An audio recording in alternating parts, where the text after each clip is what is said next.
Bien, muy buenos días, estimadísimas señoritas y señores estudiantes. Me da muchísimo gusto saludarlos en esta nueva jornada de trabajo. Para mí siempre es un verdadero placer, un verdadero privilegio trabajar con ustedes.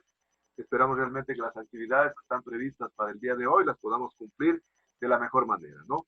Voy a pasar entonces a registrar lista y como es de costumbre, por favor, me van prendiendo la camarita para poder registrar la asistencia de ustedes, ¿no? ¿A Caro Mayra? Buenos días, ingeniero Hola presente. Mayrita, ¿cómo está? Buenos días, ¿cómo le va? Angamarca Eric. Eric. Presente, ingeniero. Buenos ¿Cómo días. está, Eric? Buenos días, qué gusto saludarlo. Aponte, Lady. Buenos días, ingeniero. Hola, Lady, ¿cómo está? Buenos días, qué gusto saludarla también. Benalcázar, Denis. Denis. Buenos días, ingeniero. Hola, Denis, ¿cómo le va? Carlosama Paula. Carlosama Paula. Presente, ingeniero. Buenos Hola, días. Paula, ¿cómo le va? Buenos días, ¿cómo está? Cartuche Keila. Cartuche Buenos días, Keila. ingeniero. Presente. Hola, Keila, ¿cómo le va? Buenos días. Chukirima Banner. Chukirima Banner. Buenos días, ingeniero, presente. Banner, ¿cómo le va? Contento, Cristian. Presente, ingeniero, buenos días. Cristian, qué gusto saludarlo. ¿Cómo está, Cristian? Correa Margarita. Presente, Inge. Buenos días. Margarita, qué gusto saludarla. ¿Cómo le va?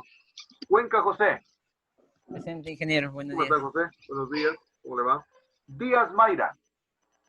Díaz Presente, Mayra. ingeniero. Hola, Mayrita. Buenos días. Hola, buenos días. Huachizaca José. Buenos días, ingeniero. Presente. Estimado José, buenos días. Qué gusto saludarlo. Guayas Eric. Buenos días, ingeniero. Hola, Presente. Eric. ¿Cómo le va? Muy buenos días. ¿Cómo está? Humbo Marco. Buenos días, ingeniero, presente. Hola, Marco. Qué gusto saludarlo. ¿Cómo está? Humbo Wilmer. Wilmer. Wilmer. Humbo Wilmer. Humbo Wilmer. Bueno, parece que no está. Lanche Carla. Lanche Carla. Hola, Carlita. ¿Cómo está? Buenos días. Qué gusto saludarla también. Luzón Daniel. Luzón Presente. Daniel. Hola, Presente. Daniel. ¿Cómo le va, Daniel? Luzuriaga Loida. Luzuriaga Presente, Loida. Hola, Loida. Qué gusto saludarla, tenga Loida. Maca Juliana. Macas Juliana. Presente, Inge. Buenos días. ¿Cómo le va? Buenos días. Martínez Julio. Martínez Julio. Presente, ingeniero, buenos días. ¿Cómo está? Felicitaciones. Primerito que llegó al aula. Gracias, Julio, por estar puntual. Montaño Yesenia. Montaño Yesenia. Presente, Hola, Yesenia. Inge. Qué gusto saludarla, Yesenia. Buenos días. Oña Evelyn. Oña Evelyn. Buenos días, Hola, ingeniero. Evelyn. Qué gusto saludarla. ¿Cómo Presente. está? Buenazo que nos acompañe. Peralta Yadira. Peralta Yadira. Presente, ingeniero. Buenos días. Yadira, ¿cómo está? Buenos días. ¿Cómo le va, Yadira? Retete Cristian. Retete Cristian. Cristian, disculpa, ingeniero. Cristian estaba tratando de conectar, sino que decía que tenía un problema con la contraseña, pero parece que ya no se termina de conectar. No hay problema. Rosillo Edith. Rosillo Presente, Edith. ingeniero. Hola, Presente, Edith. ingeniero. Gusto saludarle, Edith, nuevamente. Sarango Guido. Presente, ingeniero. Guido, gusto saludarlo, Guido. Torres Richard. Torres Richard. Presente, ingeniero. Qué gusto saludarlo, Richard. Troya Byron. Presente, Troya ingeniero. Byron. Byron, gusto saludarlo a Byron. Y Vire Valeria. Vire Valeria. Presente, Inge. Buenos días. Saludar a Valeria. A ver, tal vez de repente llegó Jumbo Wilmer. Jumbo Wilmer. Jumbo Wilmer. Bueno, si se integra en todo caso lo registramos, ¿no? Bien, como les había señalado, me da muchísimo gusto realmente volvernos a encontrar en esta nueva cita académica de la asignatura. Así que permítame primero revisar cuál va a ser la planificación que vamos a seguir el día de hoy, como siempre a mí me gusta. En primer lugar, quiero hacer algún acuerdo de las obligaciones que tenemos, ¿no? No se olviden, por favor, de siempre estar visitando la página de la asignatura. Yo siempre estoy subiendo las actividades en la asignatura, así que por favor les ruego de la manera más respetuosa y comedida que no se descuiden de aquello. Siempre estemos revisando porque ustedes saben de que a veces hay tareas y ustedes conocen de que el sistema informático es una cuestión manual, es una cuestión, una máquina, ¿no? Llega el momento en el cual se cierra una tarea, pues se cierra, ¿no? Entonces, por favor, tomemos en cuenta aquello para de esa manera no retrasarnos en la presentación de las tareas. Por ejemplo, supongo que todos subieron la tarea que estaba previsto presentarse en la mañana de hoy hasta las 7:30, que estaba prevista la práctica número 1. Anoche que yo ingresé todavía faltaban algunos y por eso les envié a al grupo de WhatsApp, les envié los compañeros que faltaban, espero realmente que todos se hayan podido entregar la tarea, ¿no? La otra recomendación, por favor, me gustaría que los archivos, verán, tratemos de ponernos un poquito de acuerdo en los nombres. Lo que pasa es de que ustedes saben de que la universidad está actualmente funcionando con más de 10.000 estudiantes y prácticamente todos estamos conectados a veces a la misma hora en la plataforma. Entonces significa de que el sistema pues se satura. Entonces, y los ficheros, mientras más pesados son, generalmente ustedes saben que el sistema tiene mayor trabajo para poder procesar esa información. Por lo tanto, les quiero pedir los ficheros, por favor, los nombres de los archivos que sean cortos. Por ejemplo, en el caso, si es de una persona de carácter individual, por ejemplo, no sé, Martínez Julio, así, Martínez Julio, así, y en mayúscula, Martínez Julio. O, por ejemplo, qué sé yo, Vire Valeria, así.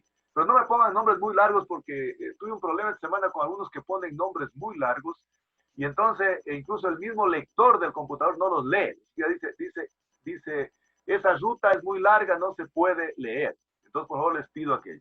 Y si se trata de trabajos de grupos, bueno, pongamos el número de grupo. Grupo 1, grupo 2, grupo 3, grupo 4, grupo 5, pero eso significa que en la carátula, por favor, en las carátulas de los trabajos, pongamos siempre el número de grupo, grupo 1 y todos los compañeros puestos de manera vertical, enumerados en orden de lista. Pues pongamos aquello entonces para poder presentar las tareas. Y de esa manera, pues, vamos a facilitar entonces que las tareas nos lleguen fácilmente a la plataforma. La otra cuestión, no se olviden siempre de presionar, de confirmar el envío de la tarea. Entonces, algunos obviamente a veces no les está llegando la tarea porque ya la tarea aparentemente la han subido, pero no le dan el clic en el mouse, en el ratón, para que la tarea suba. Y la otra cuestión, Tim, que me estuve dando cuenta, me parece que algunos están enviando la tarea como borrador. Esa es una opción que posiblemente tal vez está activada ahí. Habría que revisar cuando ustedes entreguen la tarea, que tal vez no se les active aquello. ¿Por qué? Porque si se les activa como borrador, a mí no me llega la tarea. No me llega la tarea.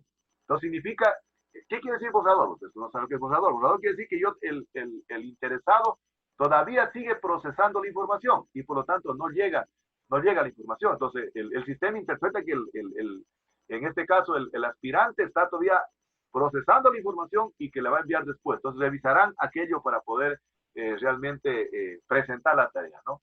La otra cuestión, está subida ya la plataforma. Recuerden que el día de hoy presentaron la práctica 1, pero no hemos hecho todavía la exposición. Esa la vamos a hacer en la próxima semana. Entonces, el día 4 de junio, el 4 de junio, vamos a hacer la exposición de la tarea de la práctica número 1. Entonces, para la cual tenemos solo que elevar un fichero en PowerPoint, porque ya me lo hicieron ahora en PowerPoint, en Word, perdón. Entonces, me elevan el fichero en PowerPoint con el nombre del grupo, Y cada grupo va a disponer la próxima semana de un tiempo entre 10, máximo 15 minutos para hacer la presentación de la tarea. Recuerden que en función de estas tareas vamos a hacer todas las tareas de la asignatura y vamos a hacer la dramatización del conflicto socioambiental. Por ello seleccionen conflictos socioambientales que no sean muy grandes. Por ejemplo, estaba viendo que algunos seleccionaron el de Navija o el de INTAC, posiblemente sea muy grande y tal vez se vaya a dificultar ya en el proceso de ir recopilando la información. Toda la información va a ser sincronizada. Por ejemplo, el día de hoy voy a explicar ya lo que van a hacer en la práctica 2. Y esa práctica está, creo que la puse para el 2 de julio. Está bien adelante. Entonces, pero, lógicamente, no se vayan descuidando en ir haciendo la práctica, ¿no? Y ahí ya se piden otras cositas. Y ahí entonces el día que vamos a presentar la práctica, sí vamos a hacer la exposición. Y posiblemente el 11 o el 18 ya tome la primera evaluación de la asignatura. Evaluación de la asignatura, entonces vamos a tomar de opción múltiple, sin tomar conceptos. A mí no me interesan conceptos, definiciones, en función de lo que hemos venido estudiando acá, de tal manera entonces que va a ser la primera evaluación, porque la evaluación diagnóstica, según que les dije que eso pues definitivamente era para un poco conocer el grado y la apropiación de conocimientos con los que vienen los estudiantes, y definitivamente pues no la vamos a considerar dentro del récord académico de los estudiantes. Entonces, posiblemente yo les aviso que puede ser entre el 11 o el 18 de junio hagamos la evaluación ya de la primera unidad, ¿no? Entonces esas indicaciones antes de iniciar la clase del día de hoy. El día de hoy entonces vamos a dar inicio a la clase, entonces para lo cual voy a compartir pantalla de los temas que vamos a tratar. Sí, Sí, dígame. Ingeniero, perdón, una consulta. Lo que pasa es que no tenía entendido muy bien respecto a la calificación de los foros, ¿Ya? porque, o sea, nuestra tarea se podría decir es hacer hacer la publicación y aparte hacer 2 comentarios a nuestros compañeros, ¿verdad? Sí. Ya, entonces estaba revisando y hay algunas, por ejemplo, en mi caso y en caso de algunos otros compañeros, que solo tenemos, o sea, a nuestro comentario nos han hecho, perdón, a nuestra publicación nos han hecho un comentario. Claro, ese es el problema. Entonces, eso no tenía entendido, porque eso pues Claro. nos baja la nota a nosotros. Entonces, eso quería que nos explique, si Ya. es que de pronto, aparte de que nosotros hacemos 2 comentarios, también debemos tener 2 comentarios. Ya, verán, bueno, un poquito, gracias, Yudanita, muy buena la pregunta, esa era la otra cosa que tenía que haber explicado, ¿no? Bueno, en primer lugar, darse cuenta que estamos diseñando foritos para poder calificar la participación de ustedes. El foro de participación generalmente está calificado sobre 2 puntos, pero hay otros foros, en cambio, que valen 4 puntos. Entonces, siempre es importante que los compañeros, de alguna manera, intervengan, porque ustedes saben que un foro es más o menos como cuando uno va a una reunión. Por ejemplo, a propósito de la reunión que va a haber el día viernes de la Cinchona. Entonces, en ese foro, pues, se interviene mutuamente. Entonces, la idea un poquito también es de que los otros intervengan. Es la razón por la cual, lógicamente, no les he bajado considerablemente. Yo en ese aspecto soy muy consciente en la calificación, pero lo interesante sería también que el otro compañero pueda, de alguna manera, interpretar aquello, ¿no? Entonces, explico nuevamente. Hay foros que valen 2 puntos, que es por la participación de una temática, y otros que valen 4 puntos cuando ponemos una temática para que incluso pueda ser conversada, ¿no? Entonces, tratemos en lo posible que se dé así, Julianita. ¿Qué le parece? ¿Estamos de acuerdo? Julianita. Ya, ingeniero, o sea, sí, Ya. pero mi duda era de que, si, por ejemplo, nosotros ya hacemos la publicación, aparte, si es que nosotros no tenemos 2 comentarios de compañeros en nuestra publicación, bueno, la redundancia, eso afecta también a la nota, ¿verdad? Afecta muy poquito, o sea, pero afecta muy poquito. Más a mí me interesa, digamos, de que ustedes puedan entablar como una especie de debate, ¿no? Pero realmente no tiene mucha trascendencia, tampoco no les he disminuido demasiado, ¿no? Yo siempre leo los comentarios y pues les pongo algunos ahí, porque ese debate es muy importante, es muy rico para mí. Y es la razón por la cual entonces yo considero de que en los foros siempre hay que estar interviniendo. Esa es la razón por la cual yo, ¿no estamos de acuerdo? Ya, sí, Ya. ingeniero. Ya, Bien, entonces ingeniero. vamos a dar inicio entonces y quiero poner unas imágenes aquí para poder dar inicio a la clase del día de hoy. Quisiera que pudieran participar ustedes diciéndome cuáles son las ideas que ustedes ven al respecto. Si ustedes ven una cuestión de esas, ¿qué idea se les da a la mente? A ver. Pelea. Una riña. Pelea. Confrontación. ¿Qué más? Confrontación. ¿Qué más? Combate. Combate. riña. Muy bien. Riña. ¿Qué más? Una lucha por ser el mejor. Enfrentamiento, fuerza, lucha, ¿no es cierto? Da. Y si en cambio ven esto, Unión. Trabajo en equipo. unión, Cooperación. ¿no es cierto? Consenso. Integración. Es Apoyo. decir, estamos viendo las dos lados opuestos de la medalla, ¿no? Por un lado, la confrontación, la discusión, la controversia, y por otro lado, el consenso. Por otro lado, tratar de llegar a acuerdos fundamentales. Entonces, generalmente el manejo de un conflicto socioambiental, no es necesario mucho centrarnos en cómo conseguir nuestros objetivos, sino en cómo tratar de que esos efectos no sean nefastos, no sean negativos. Es decir, hay que concentrarnos más en los resultados, ¿no? Porque yo estoy seguro que algún rato ustedes como futuros ingenieros e ingenieras forestales van a participar posiblemente como mediadores o como conciliadores de un conflicto socioambiental. Y puede ser que yo como profesional forestal quiera satisfacer mis objetivos de ego profesional, pero no estoy contribuyendo con resultados que sean efectivos a solucionar el problema.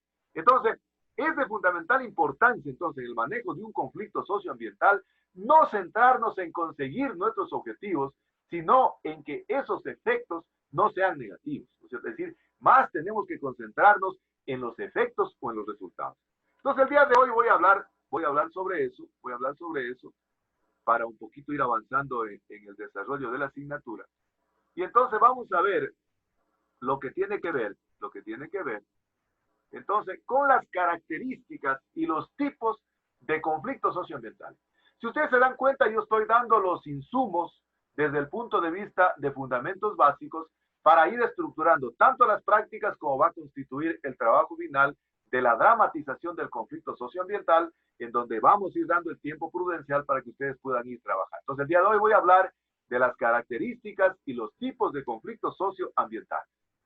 Primero, a mí siempre me gusta trazar una línea base. Y primero vamos a ver un poquito algunos antecedentes de lo que son los conflictos socioambientales. Ya habíamos conversado un poquito en clase anterior y habíamos señalado de que definitivamente los seres humanos, desde el origen, desde el nacimiento como seres, como humanidad, siempre hemos venido enfrentados por tratar de apropiarnos o por tratar de transformar la naturaleza. Es decir, en el conflicto socioambiental es un proceso social, es un proceso humano, en donde esa apropiación o esa transformación de la naturaleza, generalmente la queremos ejecutar de dos formas.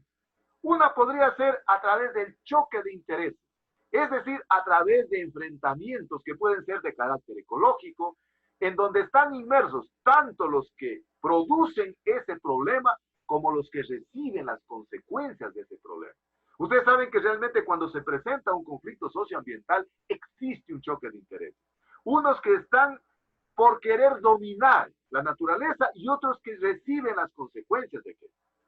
El segundo momento que se puede dar, en cambio, es por un desacuerdo o una disputa en la distribución de los beneficios, en la distribución de los servicios que nos pueden ofrecer los recursos naturales. Ustedes saben que la naturaleza, también habíamos conversado, que es una fuente de bienes y servicios, y que esos bienes y servicios están realmente para poder satisfacer necesidades básicas de la población. Entonces, en el momento que se presenta un desacuerdo por tratar de tener acceso, uso y control de los bienes y servicios de la naturaleza, del ambiente, comienzan entonces a surgir los problemas socioambientales. Porque quieren cada cual satisfacer sus necesidades básicas de manera particular, sin considerar, como veíamos en la imagen introductoria, los consensos, los acuerdos. Por tanto, miren, es de fundamental importancia hacer dos grandes diferenciaciones. Diferenciar lo que es el daño o el problema ambiental o ecológico y lo que es el conflicto socioambiental. Las personas que no conocen de aquello generalmente tienden a confundir de que las dos son exactamente igual. Es decir, que tanto el problema ecológico o el daño ambiental es igual al conflicto socioambiental. Y no es así. Nosotros como ingenieros forestales nos estamos justamente formando en aspectos científicos, en fundamentos básicos de lo que es el conflicto socioambiental, en la mira de poderlo solucionar. Estamos hablando que un conflicto o un problema es ambiental o es ecológico cuando se produce un deterioro en los recursos naturales. Cuando, por ejemplo, el que es afectado es el agua, puede ser el aire, puede ser el bosque, puede ser la flora, puede ser la fauna. Entonces, en el problema ecológico o en el daño ambiental, se produce un deterioro. Y ese deterioro puede ser producido por el agotamiento del medio natural. Por ejemplo, agotamiento de una fuente de agua genera un problema ecológico, pero no viene a constituir un conflicto socioambiental como tal. Mientras que en el conflicto socioambiental decimos que ya se traduce ese conflicto o ese problema ecológico en un conflicto socioambiental cuando ya existen las intervenciones en los procesos sociales. Es decir, cuando los seres humanos en ese camino de querer realmente apropiarnos de los recursos naturales, comenzamos a entrar en desacuerdo. Y entramos en desacuerdo porque hay una distribución inequitativa posiblemente de la utilización de esos recursos. Y entonces se comienzan a presentar las movilizaciones, se comienzan a presentar las denuncias, porque estamos conscientes de que alguien está aprovechando en mayor medida y entramos en una especie de desacuerdo. Entonces, el conflicto socioambiental es algo innato al ser humano, es algo consustancial a la persona, al hombre, a la mujer. De mañana escuchaba las noticias de la corrupción y decían, fíjense que la corrupción es consustancial al ser humano. Es decir, dice que el ser humano de alguna manera nace con la corrupción. Es decir, es algo inherente a la persona. Y que justamente si no tiene en su diario vivir valores éticos y morales que lo formen, definitivamente va a ser muy susceptible de ser una persona corrupta. Es exactamente igual en el conflicto socioambiental. Es algo que forma parte de la evolución humana. Y lógicamente se genera por esta incompatibilidad de caracteres, por esta incompatibilidad que tenemos los seres humanos. Entonces, hay una diferencia muy grande entre lo que es un problema ambiental o un problema ecológico y lo que es un conflicto socioambiental. Veamos en cambio qué características tiene el conflicto socioambiental. Los conflictos socioambientales tienen una cantidad de características. Yo he tratado de resumirlas en 6 para que sean didácticas, para que sean pedagógicas y ustedes las puedan primero entender y comprender. Una característica fundamental de los conflictos socioambientales es de que son interdisciplinarios. Es decir, intervienen diferentes disciplinas, diferentes profesionales. El conflicto socioambiental no solo es de carácter técnico, el conflicto socioambiental generalmente tiene un profundo contenido político. Y realmente no podemos abstraernos de la realidad. Es decir, en un conflicto socioambiental no solo interviene la parte técnica, la parte científica, sino que interviene esa relación de fuerzas que se establecen de carácter político. Es decir, no podemos abstraernos de la realidad y decir este conflicto es netamente socioambiental. Tiene un profundo contenido político, es decir, tiene un trasfondo político. Eso significa que a veces su grado de complejidad es mucho difícil de poderlo entender y genera una cantidad de violencia, violencia que puede ser violencia real, la violencia que se está presentando en ese momento por la escasa capacidad de diálogo. O puede ser una violencia potencial, es decir, una violencia que se presente a futuro a medida que se van generando nuevos intereses, pero de manera particular en donde priman intereses económicos. Como se dice vulgarmente en el argot popular, por la plata baila el mono, ¿no es cierto? Es decir, el conflicto se agudiza, el conflicto se vuelve mucho más crítico cuando existe de por medio la importancia económica. Tercera característica, se funda en necesidades culturales. Habíamos conversado también un poquito en clases anteriores y en proyectos de investigación también, que decíamos que es de fundamental importancia conocer la cosmovisión, conocer la cultura. En una sociedad, generalmente donde nosotros coexistimos, existen diferentes actores sociales. Esos diferentes actores sociales tienen diferentes identidades culturales y por lo tanto sus necesidades son diferentes. Se pueden sentir marginados si prácticamente no se incluyen, no se consideran, no se vuelven realmente inclusivas, considerar sus necesidades culturales, sus necesidades sociales. Por ejemplo, hablemos un poquito de la comunidad Saraguro, y ahí me van a perdonar Guido y Eric con todo el cariño, con todo el respeto que les tengo a ellos. Realmente, si vamos a Saraguro, desde el punto de vista cultural, desde el punto de vista de la identidad cultural, las necesidades de la población mestiza y las necesidades de la población étnica van a ser diferentes por tratar, por ejemplo, qué sé yo, de dominar el territorio. Otra característica es la relacionada a que los actores generalmente pueden tener dos modalidades de comportamiento. Hay actores que tienen la facilidad de rápidamente poderse unir en alianzas estratégicas, en convergencias. En cambio, existen otros en los que están en la oposición.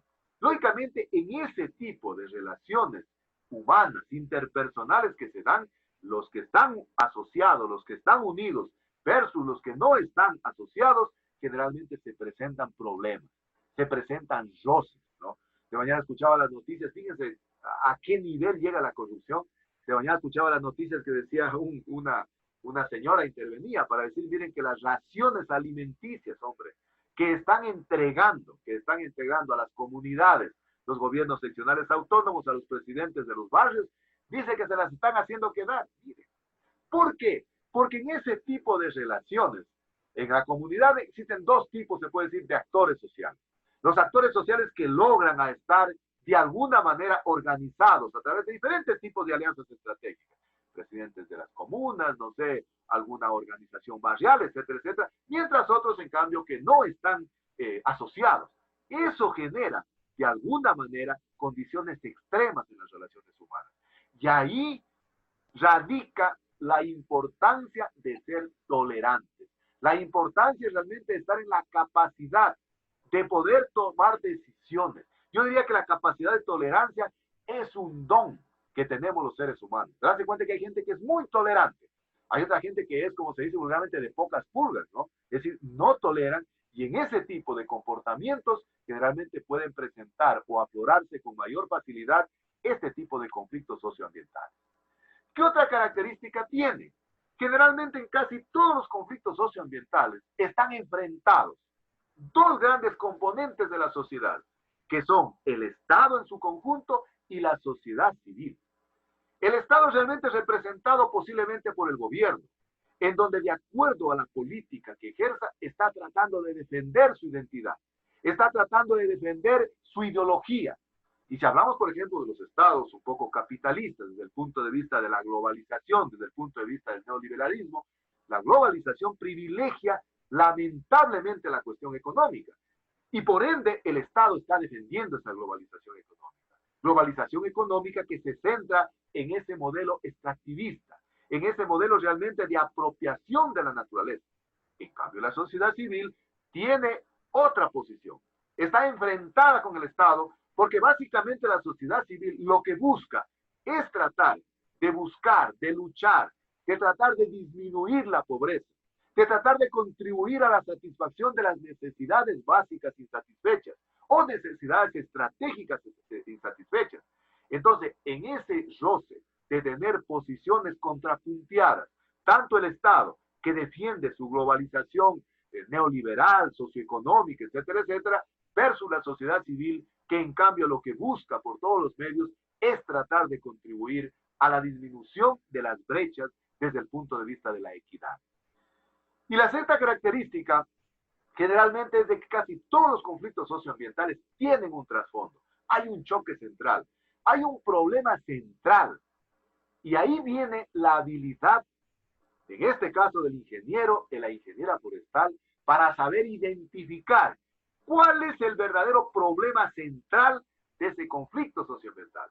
A veces el conflicto socioambiental puede empezar con intereses de carácter ambiental, pero a medida que el conflicto va evolucionando, posiblemente el choque central, el conflicto, qué sé yo, que mueve a la sociedad, sea otro. Y lógicamente que ese conflicto está alrededor de la parte económica, alrededor de la generación del poder. La gente a veces quiere tener poder, y lógicamente a veces el poder lo consiguen a través de tener acceso, control sobre los recursos económicos. Entonces, ojo, futuros ingenieros e ingenieras forestales, a veces hay que un poquito indagar con la gente de la comunidad y decir, bueno, ¿cuál es el mismo problema? ¿Cuál es el verdadero problema? Porque resulta ser que en algunas comunidades también a veces dicen vulgarmente es como el perro del hortelano. Ni comen ni dejan comer. Establecen una cantera y alguien tiene una concesión de esa cantera y la comunidad reclama, ¿no es cierto? El problema central puede ser, no es que están reclamando tanto por tratar de que la cantera deje de aprovecharse. Están también reclamando porque ellos también quieren ser partícipes posiblemente de los beneficios. Y en ese aspecto, el ingeniero forestal tiene que tener muy claro cuál va a ser su posicionamiento. ¿Cuáles son los tipos de conflictos socioambientales que pueden presentarse? Dependiendo de la causa que determine el conflicto socioambiental, generalmente puede decirse que existen 4 tipos de conflictos socioambientales. Si ustedes leen bibliografía, y a mí me ha tocado leer mucho bibliografía para un poco condensar esto, existen una cantidad de tipos de conflictos ambientales. Pero yo básicamente los he querido un poco circunscribir a nuestra realidad. Es decir, que no estén alejados de la realidad que como futuros ingenieros e ingenieras forestales tengamos.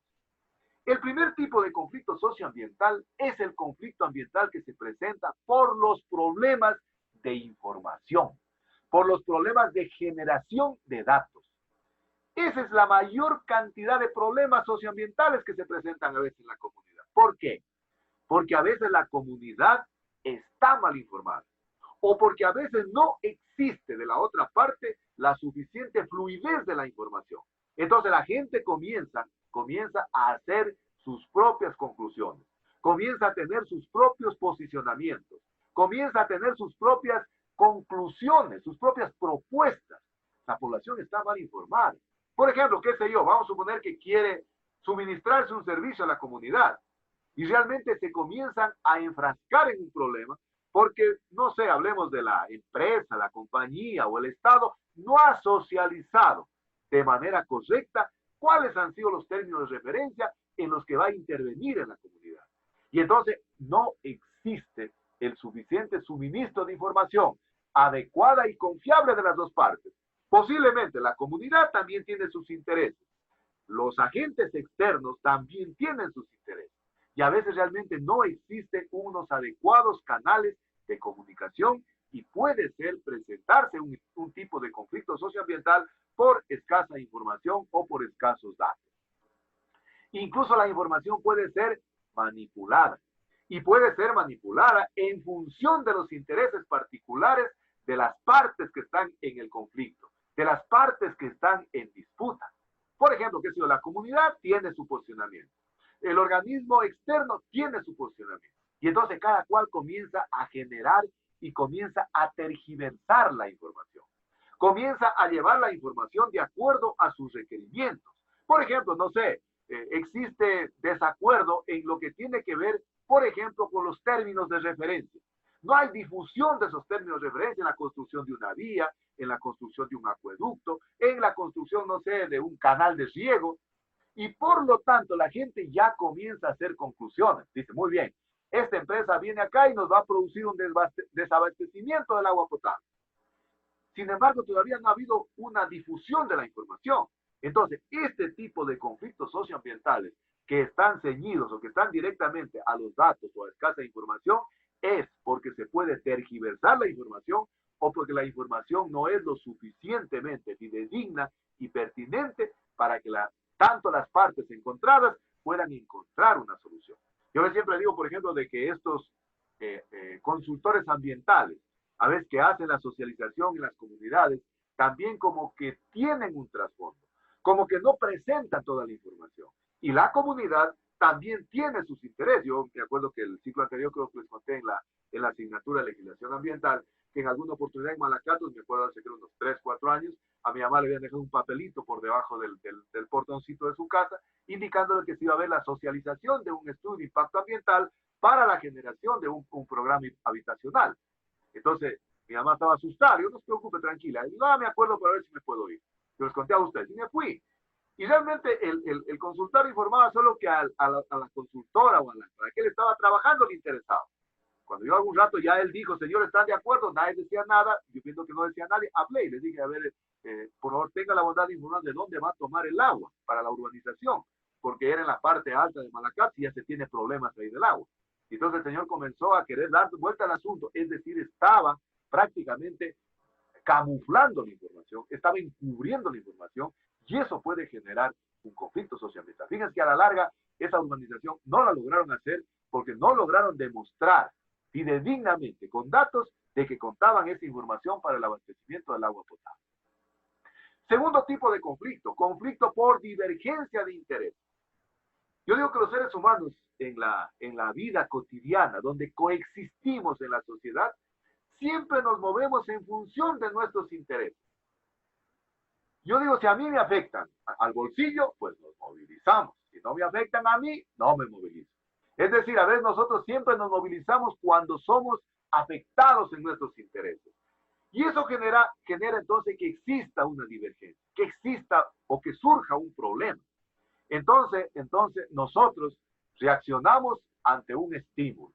Reaccionamos realmente hasta cuando nos hablan, no sé, nuestros intereses personales y básicamente intereses económicos. Por ejemplo, no sé, puede ser que llega a una comunidad, una empresa y está exigiendo sus intereses a costa de que los otros renuncien a aquellos.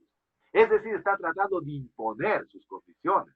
Y eso generalmente puede producirse. Es decir, este tipo de conflictos surgen porque hay desigualdad de interés. Existen disputas de intereses. Cada cual tiene su interés particular y quiere, a como dé lugar, imponer su criterio. Imponer realmente lo que él está pensando, porque ella está pensando desde el punto de vista posiblemente económico. Yo les contaba a ustedes de la explotación del Cerro La Mina en Malacate. Nadie daba un centavo por ese cerro. Pero resulta ser de que cuando la gente se dio cuenta que ahí habían de por medio recursos económicos, surgió la preocupación de la población. Lógicamente pueden surgir por cuestiones que son de carácter sustancial. Algunos dicen que el dinero no es la felicidad, pero otros dicen que el dinero no es la felicidad, pero ayuda. Y lógicamente puede presentarse por características que son de carácter sustancial al ser humano. El ser humano necesariamente necesita vivir, necesita recursos para poder subsistir. Miren, ¿por qué la gente está saliendo ya de esta pandemia? Porque dice, oye, prefiero, qué sé yo, no sé, salir, contaminarme, pero dejar a mi familia sin comer. Primera cuestión, por la cuestión sustancial, en torno a lo económico, en torno al dinero. Por el procedimiento como se puede realizar, es decir, cómo se va a resolver el conflicto, quiénes van a intervenir en la resolución del conflicto. Y en otro aspecto fundamental que hay que considerar en esta divergencia de intereses son las razones de carácter psicológico, es decir, los diferentes niveles de percepción que tenemos las sociedades, que tenemos las personas en función de nuestras experticias. Posiblemente haya gente que rápidamente puede percibir la realidad por su experiencia de haber vivido en el campo.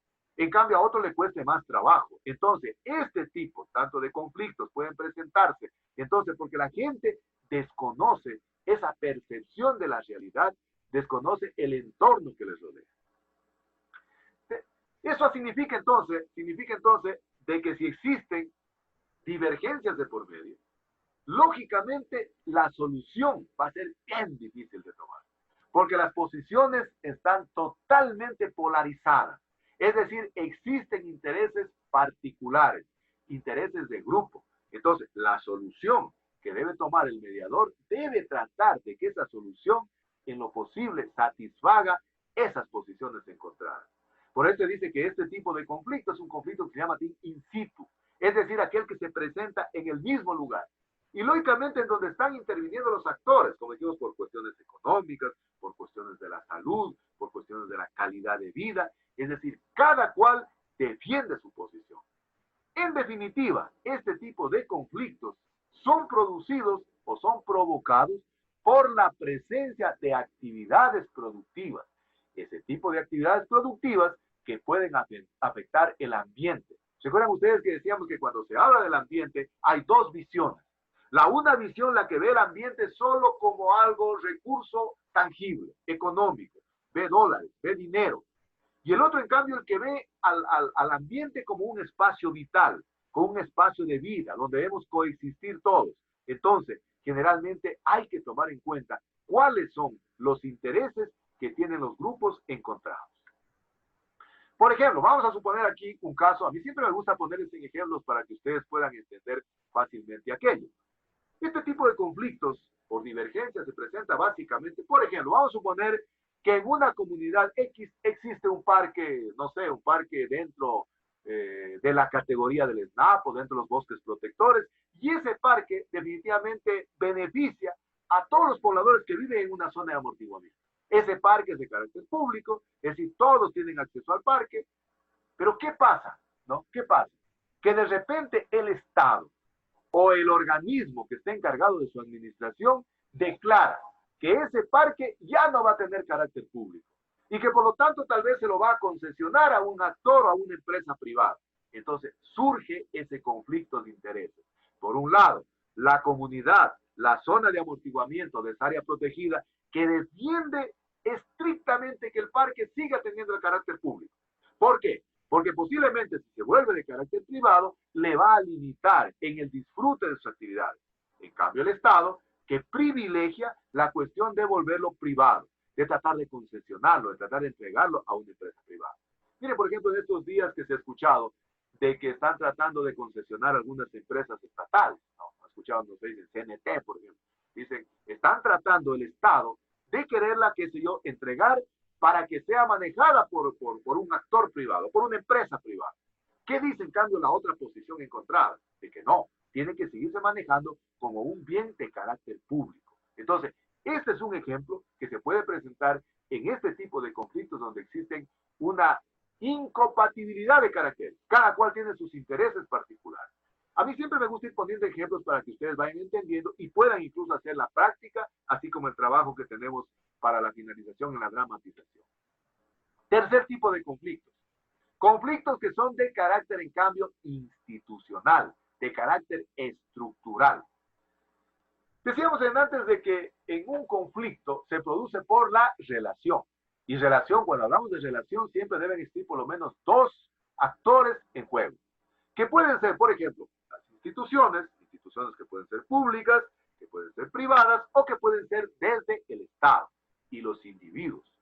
Esos son los dos actores que inicialmente aparecen en este tipo de conflictos de carácter estructural. Por un lado, las instituciones y por otro lado, los individuos. Pero con el transcurso del conflicto van asomando otro tipo de caracteres. Es decir, por ejemplo, el conflicto se puede agravar porque el Estado tiene una debilidad en lo que tiene que ver con su estructura, con su autoridad, con sus recursos económicos, con sus recursos financieros, y por lo tanto quiere de manera autoritaria someter a la población, es decir, a tratar de imponer una resolución de manera totalmente vertical. De mañana escuchaba la noticia y decía de que, por ejemplo, el COE a nivel nacional, de alguna manera impone el criterio en todos y cada uno de los gobiernos seccionales autónomos. Es decir, existe un verticalismo. Es decir, desde el gobierno central se dan las directrices. Y no al contrario, es decir, también debería ser en doble sentido. Es decir, debería ser desde lo macro hasta lo micro y desde lo micro hacia lo macro. O lo que algunos dicen, actuar globalmente, pero pensar localmente. Pero también pensar desde el punto de vista local para actuar globalmente. Entonces, hay un verticalismo. Y aquí les pongo un ejemplo. Por ejemplo, se puede presentar un caso, un conflicto suscitado entre población local y una empresa comunitaria. Hablemos, no sé, de Saraguro, de Macará, no sé. La población y hay una empresa comunitaria que de alguna manera, no sé, abastece o da el servicio, hablemos de agua, por ejemplo, a la población. Y por otro lado, en cambio, están el Estado y la empresa privada a la que quieren concesionar ese recurso. Entonces comienzan a presentarse, en este caso, intereses de por medio.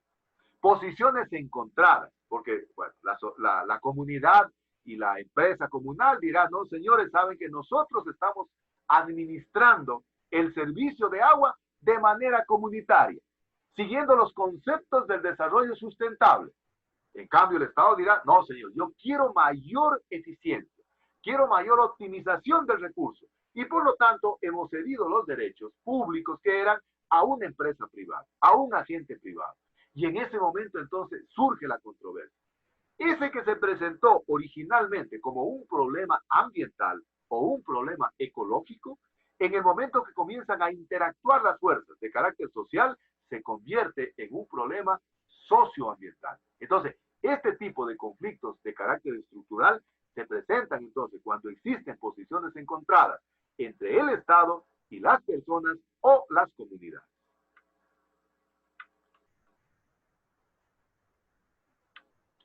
Y finalmente tenemos el cuarto tipo de conflicto socioambiental, que se conoce con el nombre de los conflictos por divergencia de valores o de enfoque. Aquí tiene que ver mucho la cosmovisión, aquí tiene que ver mucho la cultura, aquí tienen mucho que ver los valores, ¿no? Y pongo el ejemplo que antes puse de Saraguro, ¿no? Posiblemente la gente nativa, la gente de la etnia, valore para ellos mucho más sus recursos.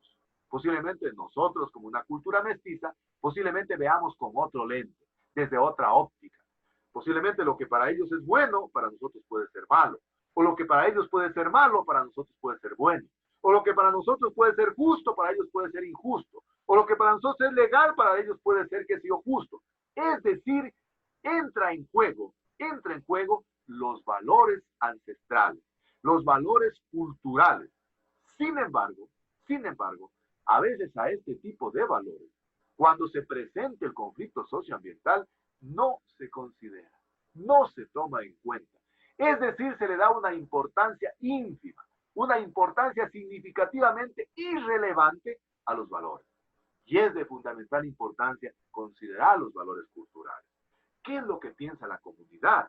¿Qué es lo que piensa, qué sé yo, la comunidad mestiza, la comunidad étnica? Yo les contaba a ustedes, cuando recién ingresé al Ministerio del Ambiente, en la parte de la punta del cantón Nangaritza, hay lo que se conoce con el nombre de las orquídeas, ¿no? Es un sitio de las orquídeas. Y entonces ahí es por donde pasa el río Nangarit, un río navegable, y lógicamente ahí el Ministerio del Ambiente tenía un bosque protector, que se llamaba Bosque Protector Las Orquídeas. Ese formaba parte del patrimonio forestal del Estado, es decir, formaba parte del Estado ecuatoriano. ¿Quién lo administraba? El Ministerio del Ambiente. Miren, se presentó un conflicto socioambiental. ¿Quiénes reclamaban? Reclamaban el derecho a administrar el bosque las comunidades étnicas, básicamente los compañeros Shuar y los compañeros Saraús. Y por otro lado, en cambio, la comunidad mestiza, todos aquellos que hemos ido a poblar a veces territorios de otro lugar. Entonces, pero las necesidades y las estrategias de manejo eran diferentes. Los nativos planteaban una necesidad de seguir conservando, por ejemplo, sus templos sagrados, sus lagunas, sus cascadas, su vegetación, y lo único que planteaban es hacer un turismo totalmente ecológico. En cambio, la comunidad mestiza planteaba hacer ecoturismo, pero mayormente agresivo. Incluso planteaba extracción de especies maderables. Y se presentó ese conflicto. Es decir, por posiciones, en este caso, encontradas por no haber valorado los recursos, en este caso, desde el punto de vista ancestral. Y eso es lo que se presenta hoy en día con la actividad petrolera, ¿no? Ahí pongo otro ejemplo que ustedes lo puedan entender. ¿Por qué el conflicto que se da entre las empresas petroleras? Y aquí puse un ejemplo, el caso de Oxy, pero puede ser, no sé, la Texaco o cualquier otra, y las comunidades indígenas de la zona del Yasuní, ¿no? De mañana escuchaba de que los Huauroni, ¿no? Los Shuar, ellos dicen generalmente de que el territorio de ellos es sagrado y que por lo tanto no debería hacerse la explotación petrolera, ¿no? Sin embargo, ¿qué plantea en cambio desde el Estado? Hacer la consulta previa, la participación ciudadana, para poder hacer la actividad petrolera. Y lógicamente el Estado, como dijimos antes, defiende su política neoliberal, su política de globalización, en donde prima sobre todo la economía. Y lógicamente está respaldada por estas multinacionales, estas petroleras, y por otro lado, totalmente, yo diría, desequilibrada la balanza, están en cambio los grupos culturales, los grupos indígenas que defienden su cosmovisión, que defienden su territorio. Entonces comienzan a haber posiciones encontradas, posiciones que entran en conflicto. El mismo caso que les digo, el bosque de las orquídeas. ¿Qué terminó haciendo el Ministerio del Ambiente? Después de haber analizado mucho, terminó diciendo, señores, vamos a otorgar una coadministración del bosque. La parte que puede ser administrada por las comunidades Shuar y la parte que puede ser administrada por los nativos. Es decir, con la finalidad de que realmente se pueda superar el conflicto. Entonces, eso está pasando ahora en la Amazonía. ¿Por qué? Porque existen un principio que es totalmente encontrado. Es decir, las posiciones que tienen las comunidades indígenas de Yasuní versus lo que piensan en cambio las transnacionales, las petroleras. ¿Qué dicen desde la cosmovisión indígena? Desde la cosmovisión de sus culturas. Dicen que el territorio no se lo puede topar, que el territorio es sagrado, que el territorio no se lo puede explotar y que el petróleo forma parte de la naturaleza, que el petróleo fue producto de la descomposición de toda esta materia proveniente de fósiles orgánicos e inorgánicos y que por lo tanto entonces viene a constituir en la verdadera savia, en la verdadera sangre del bosque y que eso debería ser manejado entonces de manera sostenible, considerando las prácticas que ellos hacen, considerando sus conocimientos ancestrales, sus prácticas que han venido realizándose por años y años. Esa es la posición desde las etnias. Esa es la posición desde las comunidades indígenas. Pero en cambio, ¿cuál es la posición desde las transnacionales petroleras? Ellos dicen generalmente que ellos están trabajando primero de manera legal. Han hecho, qué sé yo, todo el proceso para poder ser adjudicados por el Estado. Y que además nos están haciendo un gran favor. Dicen que ellos realmente constituyen el centro de la economía que permite el desarrollo de los pueblos, que permite el desarrollo en este caso del país, que permite darnos educación, que permite tener salud, que permite tener carreteras, que permite tener infraestructura, acueductos, hidroeléctricas, etcétera, etcétera. Y que por lo tanto ellos, en uso de ese tipo de atribuciones, han hecho todo desde el punto de vista legal. Y aquí entra entonces en conflicto lo que conversábamos algún momento cuando hacíamos legislación ambiental entre lo justo y lo legal.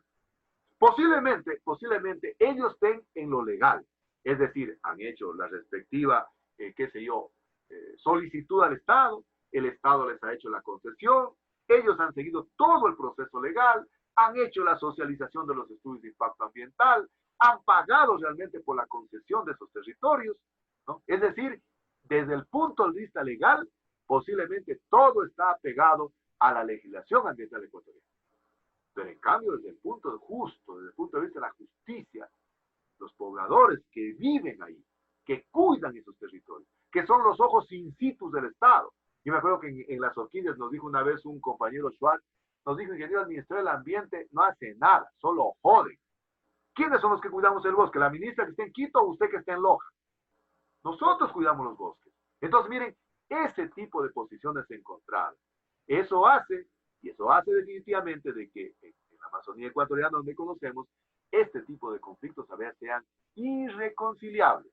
Porque tanto la posición de los unos, de conocer, de tener, en este caso, a la naturaleza como un centro de vida, como un espacio vital, versus los otros que creo que son apoyados desde el Estado. Que dicen: muy bien, señor, a ver, ¿quieren educación?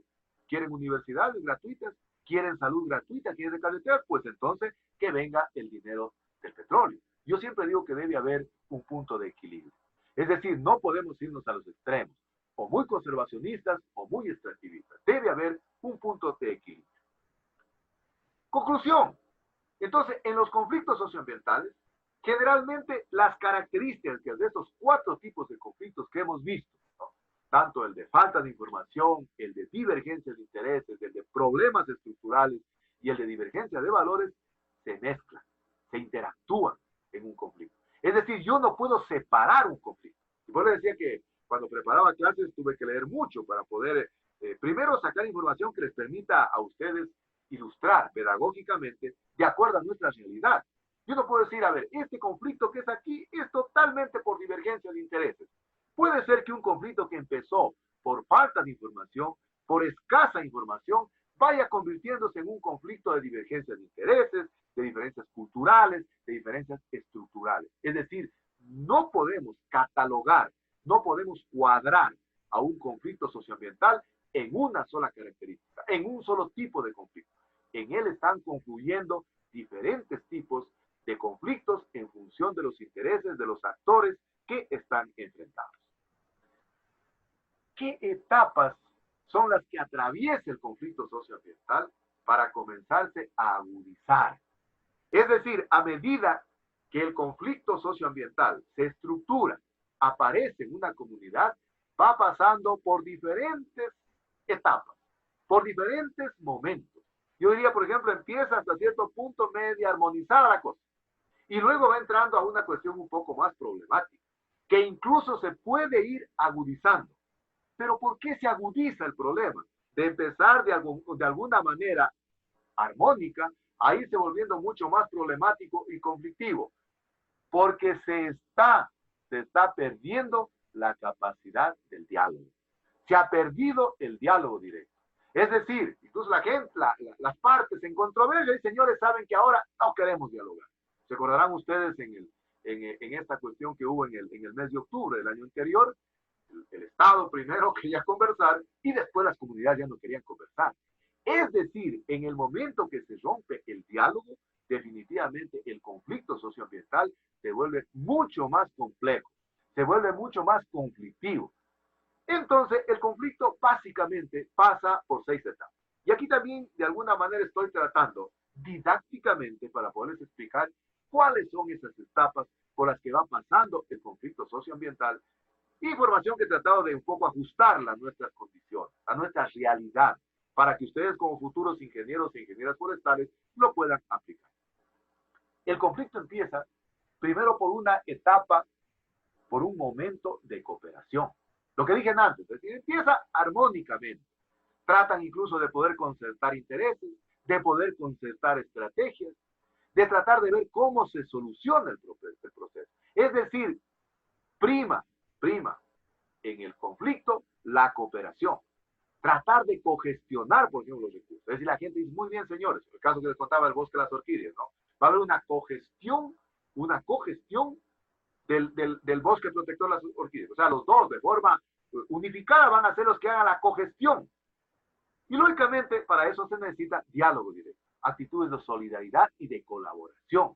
En este primer momento de cooperación se requiere, entonces, del diálogo, de la colaboración, de la solidaridad.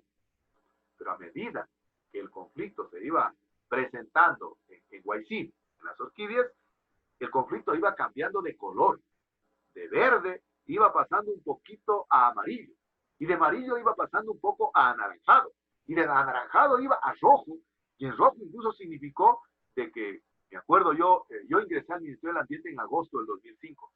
Y en julio del 2005 se escuchaba, en la carrera de Ingeniería Forestal, se escuchaba, por ejemplo, que los compañeros Shuar secuestraron en una escuelita que hay en las orquídeas, secuestraron a un grupo de funcionarios del Ministerio del Ambiente de Loja y también algunos compañeros de una fundación. Y yo me acuerdo que entre ellos había un compañero docente que fue secuestrado. Tuvo que intervenir la fuerza pública para poderlos rescatar donde los tenían. Y al entonces seguido, que si eso fue julio, agosto, ingreso yo. Y la ministra me dice, Víctor Hugo, tienes que ir arriba a las orquídeas. No podía irme, porque se había perdido la capacidad de cooperación, se había perdido la capacidad de diálogo. No había ya esa actitud solidaria y colaborativa de las partes. Entonces, había que entrar en otro momento. El segundo momento es el momento de la indiferencia. Es decir, se terminó la capacidad de diálogo y cada cual realmente tira la cuerda para su lado. O veíamos en aquella clase de la máquina introductoria que cada cual alaba para su lado. Es decir, cada una de las partes comienzan a percibir el conflicto desde su óptica, desde su perspectiva. Y lógicamente esa indiferencia origina un estado de negligencia para poder superar el problema. ¿Por qué? Porque cada cual desde su posición, desde su trinchera de indiferencia, tiene actitudes de rechazo.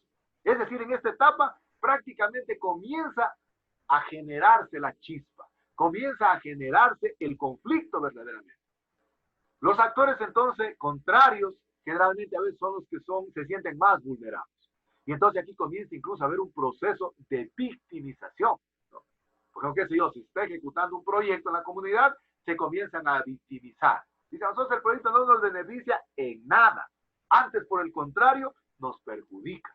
Entonces, comienza realmente a existir en esta etapa de indiferencia una actitud de rechazo entre los dos actores que iniciaron con una cooperación, que iniciaron con una solidaridad. Eso pasaba en las orquídeas. Es decir, los campesinos, los mestizos o los que somos de alguna manera, que somos colonos, vamos de afuera, tenían su posición. Y los compañeros de las etnias nativas tenían también su posición. Pero ya cada cual comenzaba a prevalecer sus intereses de carácter negligente. Eso significaba que cada cual quería salirse con la suya, como se dice. Quería salirse con su capricho. Entonces, en esa indiferencia, prácticamente se comienza a encender el polvorín de lo que puede ser posteriormente ya el verdadero conflicto. Viene la tercera etapa en conflicto. Y esta tercera etapa en conflicto, fíjense, hemos ido pasando de la cooperación, fue la indiferencia, ¿no? Aquí ya viene, en la tercera etapa, viene ya la competencia. Siempre en un conflicto, hemos venido conversando, que generalmente intervienen dos posiciones, intervienen dos tesis, o intervienen dos modelos. Es decir, si lo vemos desde la perspectiva semántica, entonces un conflicto es un proceso dialéctico. Y ya decíamos que es la dialéctica, la capacidad de debatir tesis. Pero con la diferencia de que ese proceso dialéctico posiblemente sea un proceso totalmente asimétrico. Porque decíamos que la dialéctica, cuando se debaten tesis, generalmente cada cual trata de ir cediendo, ¿no? Es decir, yo no me cierro en mi tesis. Y si el otro tiene una antítesis, él va cediendo también. Acá, en cambio, es una competencia entre dos modelos de desarrollo, dos modelos de cogestión. Es decir, existen lo que yo llamo los extremos, los casos polarizados, opuestos. Por un lado, aquellos que quieren defender a pie juntillas, a rajatablas, su posición de ser súper o extremadamente conservacionista, que no se debe topar, por ejemplo, absolutamente nada del ecosistema.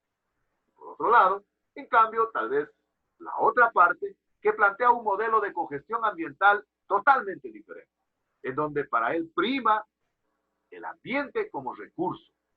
Es decir, está de por medio la parte económica. Está de por medio los intereses económicos. Y entonces los actores buscan por todos los medios, primero, de generar un liderazgo. Recuerden ustedes que siempre en un conflicto sale a la luz pública alguien que está liderando el conflicto, alguien que está de alguna manera haciendo cabeza del conflicto. Y lógicamente, cuando ya comienzan a aparecer las cabezas visibles, se comienza a dar cuenta uno que el objetivo fundamental es tratar de poner en juego la fuerza del poder para poder ganar, para poder tener mayores réditos económicos que les permita garantizar o aumentar ganancias desde el punto de vista económico. Yo me acuerdo en este conflicto de las orquídeas, había un compañero líder que era de los Shuar, y lógicamente él defendía la posición de los Shuar. Y lógicamente había también desde la comunidad de los colonos, también un dirigente que defendía la posición desde los colonos. Pero de alguna manera nosotros nos dábamos cuenta que a pesar de que las dos posiciones eran totalmente encontradas, existía de por medio un interés económico. Fíjense, aunque ustedes crean, existía también un interés económico. Y nos dimos cuenta porque cuando ya el problema se comenzó un poco a manejar, fíjense que el Ministerio del Ambiente pagó una consultoría. Yo le hablé a la ministra, porque la ministra le dije, perdón, el ministro tenía en agosto recién posicionado, yo no la voy a ir a meter en la boca del lobo. En este caso, ahí está mi renuncia. Entonces, ¿qué plantea? Le digo, no, tenemos que tener un acompañamiento de alguien que nos pueda realmente servir de mediador. Fíjese, yo en ese tiempo no tenía ni idea que eso podía constituirse en algo que tenga ciencia. Le digo sinceramente que para mí fue algo muy nuevo aquello. Y la ministra me dijo, muy bien, entonces plantéanos algo, unos términos de referencia para contratar una consultoría de alguien que venga a hacer mediación.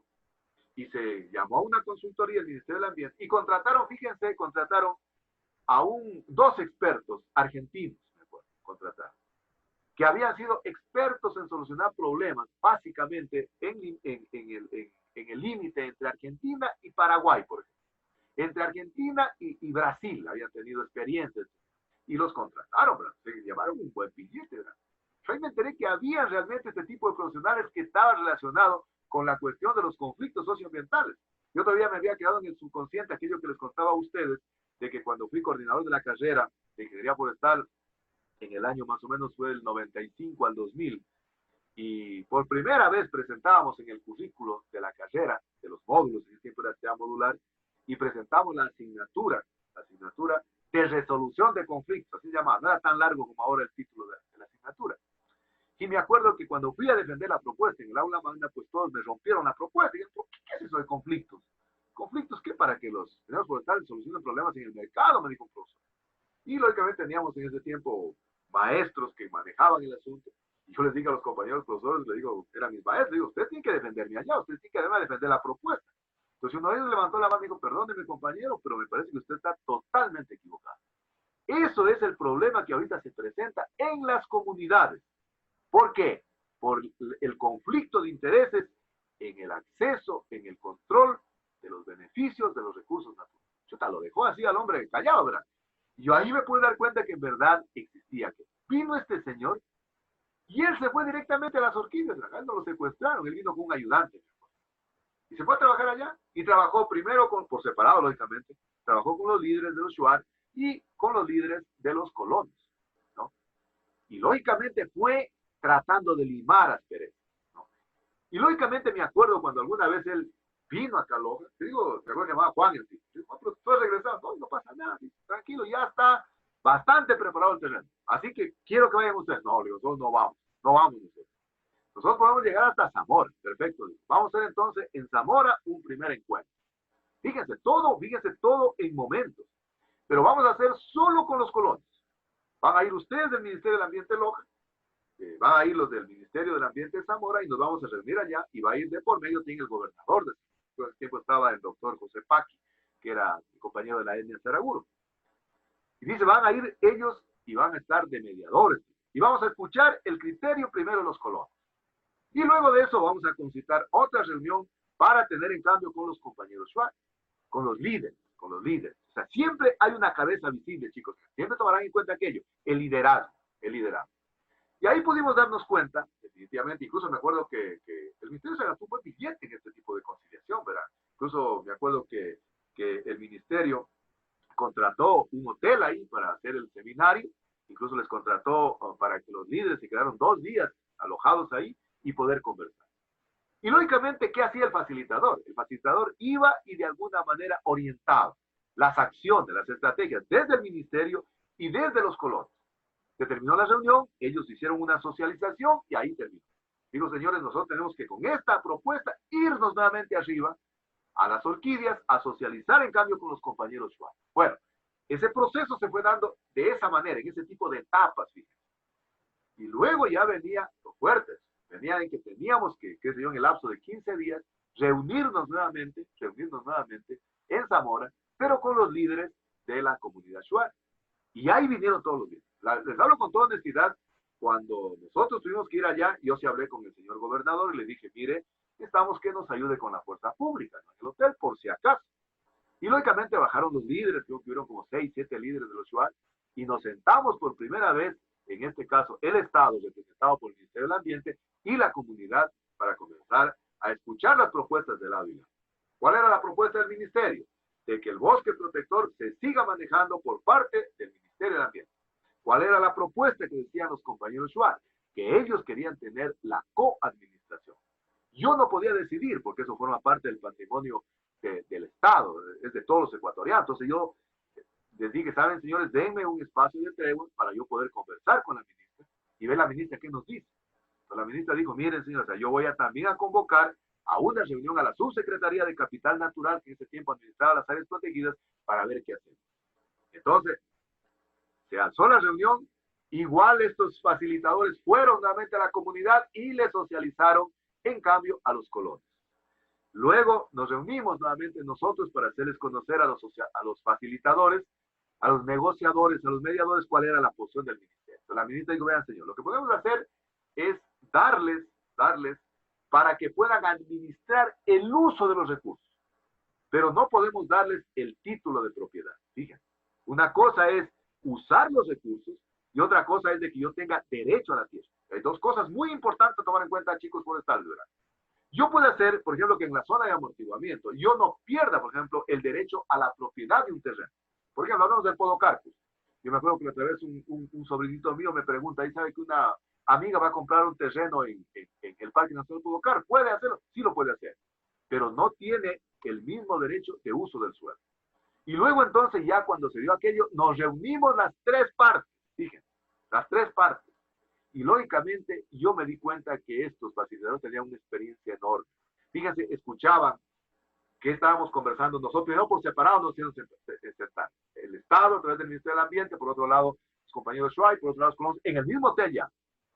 Y ellos iban escuchando lo que trazábamos, las estrategias. Y ellos decían, oye, pero ¿por qué el ministerio no es esto? ¿Por qué? Y fíjense, al final se logró tener entonces un consenso. Entonces tenemos la tercera etapa. Siguiente, tensión en aumento. Es decir, prácticamente se rompe el diálogo directo, la concertación. Incluso ya comienza a haber una delegitimización social de las diferentes estrategias. Se comienza incluso a comenzar a través de los medios de comunicación a desprestigiarse la una parte de la otra. Es decir, tratan de decir que eso no es legítimo, que posiblemente, no sé, los unos enfrentados tienen unos intereses y que los otros tienen otros intereses. Es decir, comienza a haber una campaña de desprestigio a través de los medios de comunicación. Aquí juegan un papel fundamental, miren, los medios de comunicación, ¿verdad? Hay que tomar muy en cuenta. el medio de comunicación vende. El medio de comunicación de alguna manera puede contribuir a solucionar un problema o a meterle mucha más leña al fuego. ¿Por qué? Porque puede ser que los actores comienzan a desprestigiar, comienzan a deslegitimar este tipo de estrategias. Y lógicamente, al suceder aquello, puede ser que la decisión la tenga que tomar el Estado, ¿no? Tratando de hacerlo de manera vertical, tratando de hacer sentir el poder. Pero eso definitivamente nos va a conducir a la siguiente etapa en donde el conflicto se va a volver más complicado. Entonces, en esta tensión en aumento, juegan un papel fundamental los medios de comunicación. Porque los medios de comunicación pueden hacer de que las estrategias se comiencen a tergiversar, se comiencen realmente a cambiar de contexto. Eso significa entonces que el conflicto va incluso a aumentar. Y si lógicamente pues el Estado toma una decisión, incluso el Estado puede tomar una decisión totalmente vertical que podría incluso agravar mucho más el conflicto. Otra cosa en esta parte, a ver, los medios de comunicación se abanderan con un actor o con otro actor. Eso es sumamente peligroso también. Puede ser que los medios de comunicación o se sesguen más al Estado, o se sesguen más a la comunidad, o definitivamente tengan una posición totalmente contraria. Entonces, eso hay que tomar muy en cuenta. Y entramos al quinto momento, a la quinta etapa, en donde el conflicto se vuelve conflicto como tal ya. Es decir, comienzan a haber ya las confrontaciones, los enfrentamientos, los intereses por valores, por opiniones. Es decir, se dificulta cada vez más el alcance de los objetivos. Es decir, las posiciones prácticamente tratan de ser totalmente opuestas, totalmente polarizadas. Es decir, hay un desacuerdo total, hay una inconformidad total. Incluso se da el caso de que a ver la estrategia con la que se quería negociar el conflicto en una primera instancia, ahora ya no quieren aceptarlo. Es decir, se presenta una dificultad ya para poder solucionar el conflicto. Sí, se puede ser que en la tercera etapa, puede ser que ellos sí querían solucionar el problema, no sé, con alguna estrategia que ellos planteaban. Pero resulta ser que uno de los actores no quería aceptar aquello. Hoy se les plantea lo que ellos planteaban anteriormente y ya no lo quieren aceptar. Es decir, hay una inconformidad, un desacuerdo por completo. Entonces, bajo esas circunstancias, cuando el conflicto ya ha explotado, cuando el conflicto ya se ha originado, es muy difícil poder tomar soluciones. Es muy difícil realmente tratar de solucionar el conflicto para de alguna manera poder conformar, poder satisfacer las necesidades de las partes en conflicto. Y entra la parte totalmente conflictiva, en donde yo diría que ya es si cabe el término, literal, ya es una guerra campal, ¿no? Es decir, entra el conflicto en una tercera etapa que es de crisis, Ya se comienzan a exteriorizar no solo las cuestiones a través de los medios de comunicación, sino que ya comienzan a haber acciones violentas. Es decir, ya comienza a haber una medida de fuerza. Ya se pasa no solo posiblemente de la agresión verbal, posiblemente también se puede pasar ya a la agresión física. Y agresión física no solo a los actores sociales, agresión física también, qué sé yo, a la infraestructura, al apoyo logístico, a las instituciones. Entonces, miren, cuando llegamos a esta etapa, definitivamente incluso la gente ya está totalmente polarizada. Es decir, ya cada cual defiende su posición desde los extremos, en donde, lógicamente, incluso ya entra de por medio el odio racial, por ejemplo, ¿no? Fíjense que hoy está tipificado en el Código Orgánico Integral Penal, qué sé yo, la pena por odio racial, ¿no? Incluso la gente está, qué sé yo, tan dispuesta hasta entregar su vida misma. Yo me acuerdo que en este conflicto que hubo en el mes de octubre, ¿se acuerdan ustedes que en esta parte de cuando querían llegar ya las manifestantes a Quito, había gente que incluso se puso delante de los tanques de guerra y decía, ofrezco mi vida y que me pisen incluso, ¿no es cierto? Es decir, este es el momento ya sumamente conflictivo del problema, en este caso socioambiental. Es decir, ya los actores comienzan a tener posiciones totalmente beligerantes, totalmente agresivas, en el plano verbal, en el plano físico, en el plano de afectar a las instituciones. Miren todo lo que pasó en el Ecuador, y no solo en el Ecuador, en toda Latinoamérica. Pero a veces hay que entender cuál es la posición de cada uno, ¿no? Posiblemente sea la posición de indignación, ¿no?, que a veces presenta, ¿no? Mire, por ejemplo, en este momento estamos pasando, ¿no? No sé, todos estamos aportando. Los empleados públicos, incluso nosotros teníamos el día de ayer una reunión en el equipo técnico de investigación del proyecto, y la ingeniera me decía, hay que ir con estas medidas, yo ya no puedo trabajar 8 horas y regreso, vamos a trabajar 6 horas. Es decir, existe una especie de indignación. O sea, la gente dice, bueno, ¿por qué solo nosotros? ¿Por qué la otra parte también? Entonces, a veces hay que entender que en esa época de crisis comienzan a enfrentarse posiciones totalmente violentas, totalmente enfrentadas. Que ya digo, no solo se puede llegar a la agresión verbal, la agresión física, y agresión física no solo a los actores, no solo a los grupos sociales, a la sociedad civil, sino también a los emolumentos, también a la infraestructura, a las instituciones. En definitiva, el conflicto ya se vuelve en una verdadera guerra campal. Ahora veamos, entonces han sido 6 etapas y que realmente van evolucionando, van aumentando. A medida realmente que va creciendo la tensión, se va aumentando. ¿Cuál sería la táctica, la estrategia del facilitador? Tratar de evitar llegar a que el conflicto se vaya agudizando.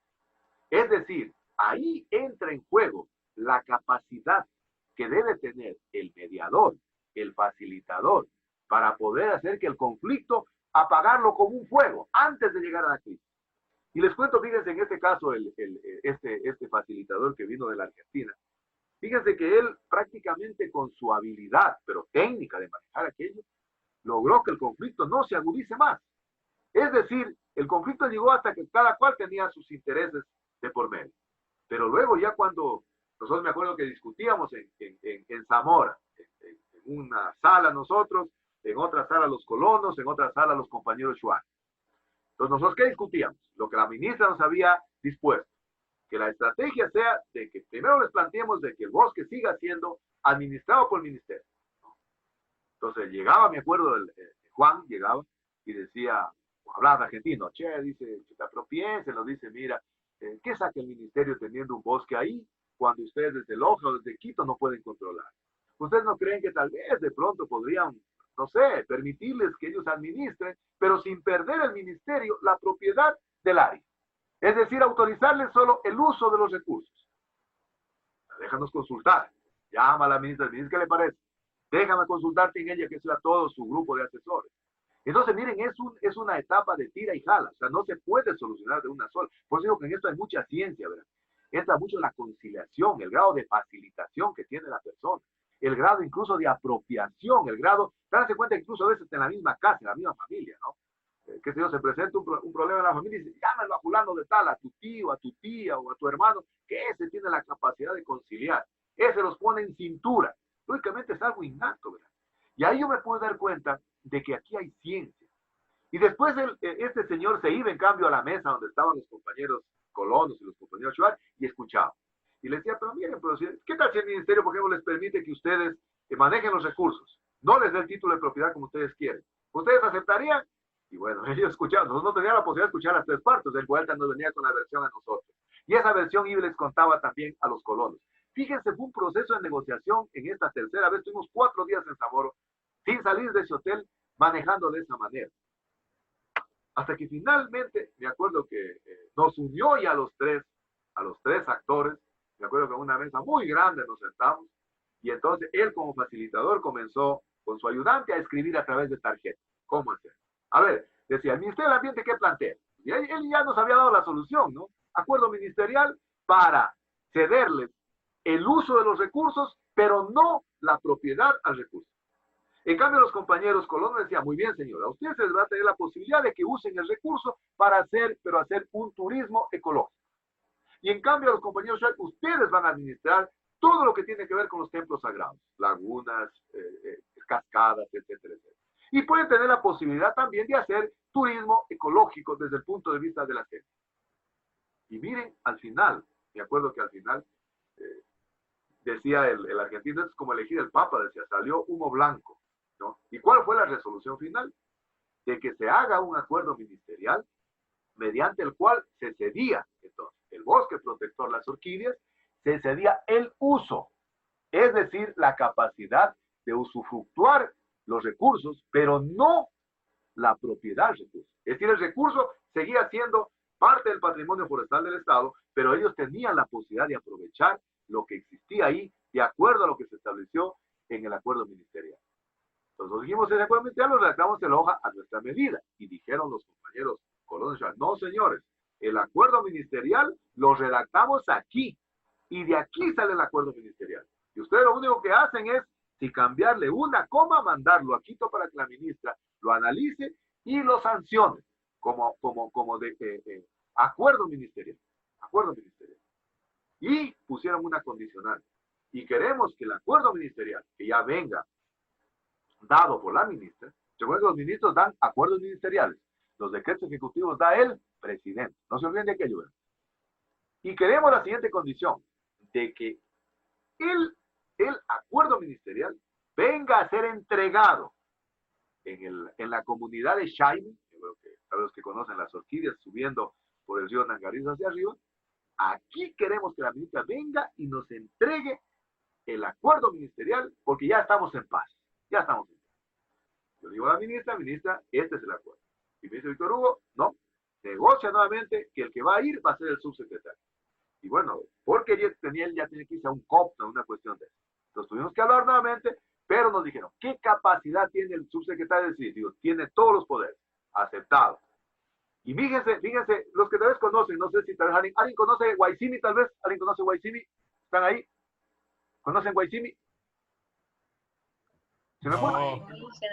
¿Nadie conoce Guaycimi? Bueno, de un rato van de la tierra de Maribí, ahí en Centinela del Cóndor, ¿cómo se llama ese punto? Hasta ahí conozco. Ya, hasta ahí, ¿no es cierto? De ahí, está pues Julio.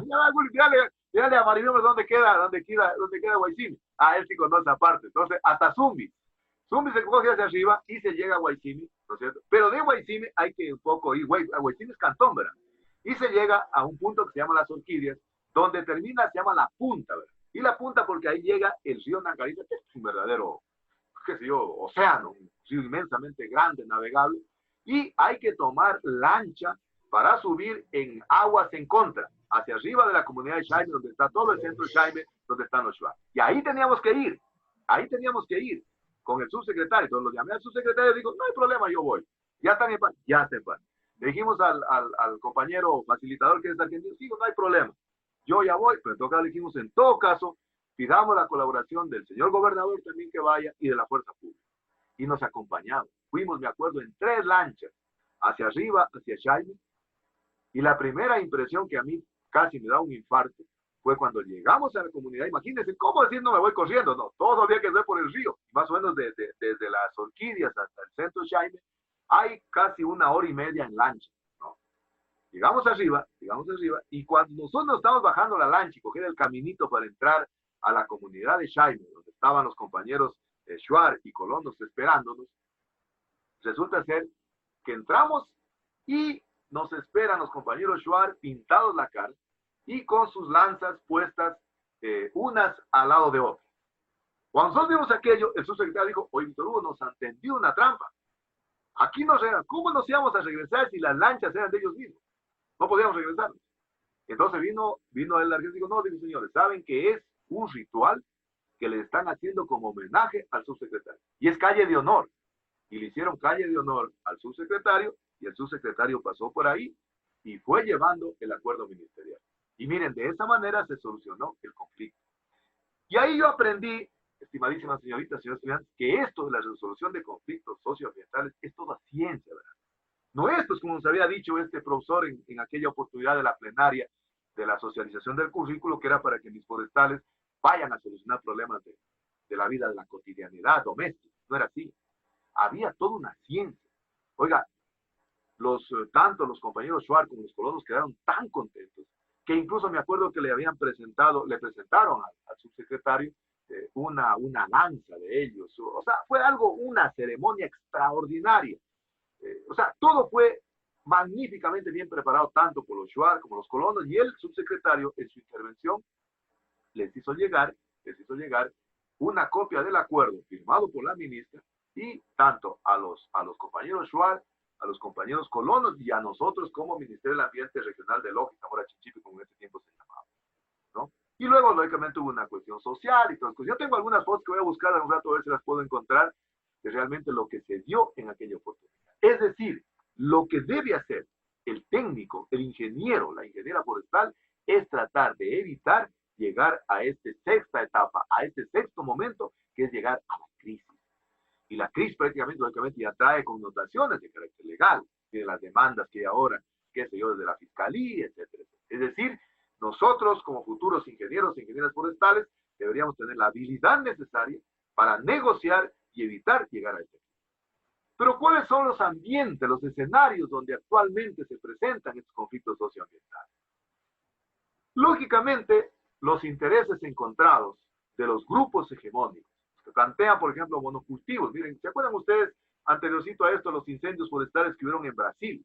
Algunos decían que eran hechos a propósito por las mismas transnacionales que querían realmente tumbar el bosque para poner plantaciones de maíz, de sorgo, de caña de azúcar, de palmito, para hacer los biocombustibles. Y por otro lado, la gente que lucha contra, no la contaminación, basta, que sea la destrucción de los bosques.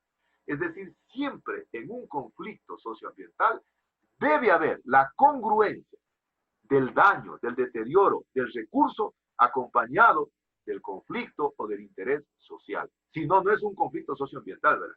Estaríamos hablando solo de un conflicto ambiental o de un problema ecológico. Tendrán en cuenta aquello, verán. Así que hay que hablar con propiedad. Si un rato les hablan y corregir algo. Perdóname, compañero, no sé, sabes que el agua está contaminada en tal sitio. Sí, sí, ese es un problema ecológico. ¿Que puede traducirse en un problema socioambiental? Claro que sí. Pero entonces hay que entender que estos son los escenarios donde se mueven nuestros conflictos socioambientales, ¿no? Los gobernantes que por un lado plantean y defienden, no sé, las tesis neoliberales, la globalización, en donde el centro está la economía, y por otro lado, la sociedad civil, las comunidades que también reclaman desde su óptica, desde su escenario, el derecho realmente al disfrute de los recursos. Y aquí están los escenarios, ¿no? Miren, no solo es el Ecuador, es prácticamente en todos los países de Latinoamérica. Ahí tenemos, por ejemplo, ¿qué problemas no hacen? Tanto Ecuador, en Perú, en Colombia, en Venezuela, en Paraguay, en Bolivia, no se diga en Brasil. Casi en la mayor parte de los países, el problema del petróleo enfrentado con las comunidades indígenas nativas, ¿no? Lo que decíamos en el problema que enfrentábamos de la posición que hay desde las petroleras y la posición que hay desde los nativos, ¿no es cierto? Los Shuar reclaman su territorio, dicen que el petróleo es la sangre de la naturaleza, que es la savia del bosque, los otros que no, que es el centro del desarrollo. O qué sé yo, industrias extractivas, en el caso del gas, de la minería, que hoy en día, miren, está de boga y que realmente hace que nos enfrentemos cada vez más. Yo estaba leyendo los comentarios de ustedes en el foro académico y leía, por ejemplo, los problemas que se presentan en Chuquiribamba. Fíjense, ¿cuánto antes en Chuquiribamba? Chuquiribamba siempre existían, qué sé yo, donde venían las ollas, donde venían las hortalizas, miren los problemas que hay ahora. Y se dice que en Loja posiblemente esté concesionado casi todo Loja, que incluso hasta la basílica, donde está en el Cisne, está concesionado. O otro tipo de escenario, las represas, cambio de uso del suelo. Yo les digo sinceramente que esta cuestión de los incendios fue muy sospechoso, ¿verdad? Y a renglón seguido pues nos cayó esta pandemia que incluso no se ha tenido tiempo de verdaderamente explicar, pero creo que algún rato debe salir a la luz pública cuál fue la verdadera razón por la cual se quemaban los bosques a diestra y siniestra. Algunos dicen que fueron posiblemente motivados para cambiar el uso del suelo, ¿no? Eso es lo que se puede hacer, cambiar el uso del suelo. Entonces, a veces hay que tomar muy en cuenta, ¿verdad?, lo que es el uso del suelo y lo que es el derecho a la propiedad del suelo. Ojo, verán. Les contaba de este sobrino que decía que un amigo de él, creo, iba a comprar un terreno de Cajanuma. Le dijo, tomarás en cuenta, él está estudiando para abogado. Tomarás en cuenta, digo, verás, ahí tienes que tomar en cuenta dos cosas. Primero, lo que es el uso del suelo y lo que es el derecho a la propiedad. Él va a comprar la propiedad posiblemente y puede ser que tenga escritura y todas cosas, pero él va a estar limitado en el uso que le va a dar al suelo. Ahí posiblemente no podrá hacer, no sé, tumbar el bosque. Porque no, si él quiere hacer, qué sé yo, unas cabañas, no puede hacer aquello. Y fíjense, desistió del negocio, no hizo. Entonces, hay que tomar muy en cuenta y diferenciar lo que es el uso del suelo y lo que es la propiedad del suelo. Tomarán en cuenta aquello, ¿verdad? Otros escenarios, miren, otros países, el caso de Argentina, el caso de Paraguay, actividades igual de minería, que es el pan nuestro, creo, de cada día, el cambio de uso del suelo de que estamos hablando, represas, qué sé yo, residuos sólidos urbanos, mire, la sobreexplotación, en este caso que existe, por ejemplo, por la pesca industrial, las camaroneras, ¿no? Cuando de repente habéis habido la posibilidad de viajar de Quito a Loja en el avión, se ve toda esta parte de la provincia del Oro, toda la parte de la provincia del Guayas, cómo está todo concesionado con camaroneras, ¿no? Entonces, fíjense, estos son problemas comunes que los vivimos casi en todos los países de Latinoamérica. Y eso es importante que el ingeniero, la ingeniera forestal, que tenga muy bien posesionado cuál es su criterio, ¿no? ¿Cuál es el criterio? Miren, esa es la realidad con la que tenemos. Y tenemos que saber cómo poder enfrentar ese tipo de conflictos. Y finalmente, queda aquí la tarea para la práctica número 2. Esta práctica número 2 ya está puesta en el sistema, pero creo que está, no me acuerdo en este momento, creo que está para el mes de julio, creo, 2 de julio, por ahí está. Porque, repito, la próxima clase van a hacer ustedes la exposición de la práctica 1. Luego de eso, puede ser el 11 o el 18, hago la pruebita, y después esta práctica tienen que presentarla a continuación. Ya está puesto ahí en la plataforma, anoche lo estuve poniendo. Revisen, por favor, ¿sí? Pero verán, esto tiene una connotación muy especial. Yo cuando de alguna manera diseñé la asignatura, no había tenido la cuestión de la pandemia. Pero miren que está casi calzando ahí. La idea es seleccionar algo tangible, ¿verdad? Yo por eso digo que tal vez, posiblemente, no conozco, no puede ser que alguien, no, ingeniero, sí tenemos acceso a Intac, sí tenemos acceso a Nambica, sí tenemos acceso a Chuquibambo, sí tenemos acceso al problema del Podocarpus, que a propósito algunos me di cuenta que no supieron cuándo fue creado el Podocarpus. Ahí sí me quedé, créanme lo que les quería poner 0. Porque a mí me acuerdo que al año 56 se formó el Podocarpus. ¿Cuándo se creó el Podocarpus? A ver, forestales, ¿cuándo se creó el Podocarpus? 15 de diciembre. ¿Ah? ¿Cuándo? 15 de diciembre del 82. 15 de diciembre del año 1982. 15 de diciembre de 1982. Entonces, ¿qué tienen que hacer? Si ustedes van a seguir con ese caso, verán que con ese caso hay que seguir durante toda la asignatura. Y tenemos que terminar incluso con la dramatización. ¿Qué hay que hacer en esta práctica? Hay que construir una matriz con las diferencias que existen entre un conflicto ambiental y socioambiental. Lo que habíamos señalado. Es decir, lo que es un conflicto a nivel de recursos y cuando es ya la intervención humana. Entonces hacemos una matriz bonita. Luego vamos a hacer una investigación de un caso de un conflicto socioambiental en una comunidad o cuenca hidrográfica y destacar los elementos negativos y positivos que generaron el conflicto. Entonces, por eso digo que es importante contar con esa información. Pero viene la tercera parte que para mí es súper importante que el ingeniero o la ingeniera forestal haga. Si no lo podemos hacer en vivo, face to face, por lo menos estar revisando alguna entrevista que se haga. Primero seleccionamos una comunidad y quiero que se haga una entrevista o un líder o una lideresa o dirigente campesino que haya tenido experiencia en un conflicto socioambiental, que puede ser en torno al agua, en torno al bosque, etcétera, etcétera, para de alguna manera conocer cuál fue su interés en el conflicto, es decir, cuál fue su posicionamiento, cuáles fueron los resultados positivos y negativos vividos en el proceso, entre otras cosas que ustedes quieran poner. Esta práctica hay que hacerla totalmente, verán, totalmente en el grupo, pero con datos que sean reales, hay que hacerla. Y tenemos que presentar igual en 4 a 5 hojitas, máximo, no más. Ay, ¿para qué más? Entonces, quiero que ustedes me destaquen. Entonces, primero hacemos una matriz para interrelacionar los contenidos que estamos estudiando. Luego realizar alguna investigación para poder conocer casos, elementos negativos y positivos que se presentaron en una cuenca hidrográfica y luego hacer una entrevista. Para mí es fundamental aquello, ¿verdad? Si ustedes ven en la primera parte, estamos interrelacionando los contenidos. Yo les dije a ustedes de que yo como docente aspiro de que ustedes se empoderen de los resultados de aprendizaje. Y para eso busco metodologías que articulen pedagógicamente y académicamente para que ustedes se puedan empoderar del resultado. Para que no tengan ni siquiera que estudiar mucho. Y luego entonces esta práctica, la práctica número 2, hay que presentarla tanto en impreso como en digital, perdón, en impreso no, en digital, en Word y PowerPoint, para hacer la exposición de la misma. Pues no me acuerdo en este momento, creo que es 2 de julio, que está puesto ahí en la página, ¿no? ¿Está claro? ¿Preguntas que tengan al respecto? ¿Alguna duda? ¿Alguna cosa que no tengan claro, por favor? ¿Preguntas? Ingeniero, una pregunta. Sí, claro. En la tercera pregunta, ¿tenemos que nosotros, digamos, irnos a esa comunidad y hacer la entrevista? Verá, ¿O tenemos... ya. La idea era esa, ¿no es cierto? De irse a la comunidad, pero en esto no hay cómo ir, ¿no es cierto? Entonces, ¿qué hacemos? Puede ser que alguien, mire, por ejemplo, ayer me contactaron unos estudiantes de cuarto, creo que son de quinto ciclo, se han mandado un trabajo para hacer, no sé, un proyecto. Y entonces uno de esos chicos había contactado él a un líder que es amigo de él, y como ahora todo es a través de esta plataforma virtual, todo el mundo maneja aquello. Y él había hecho una entrevista a través de Zoom, ¿no? Entonces podría ser, no quiero que se vayan a las comunidades, no, ahorita no podemos hacerlo. Solo que mío va a ser, no sé, Eric en Saraguro, por ejemplo, y tiene la posibilidad, no sé, de él entrevistarse con alguien, sea, considerando lógicamente las medidas de bioseguridad.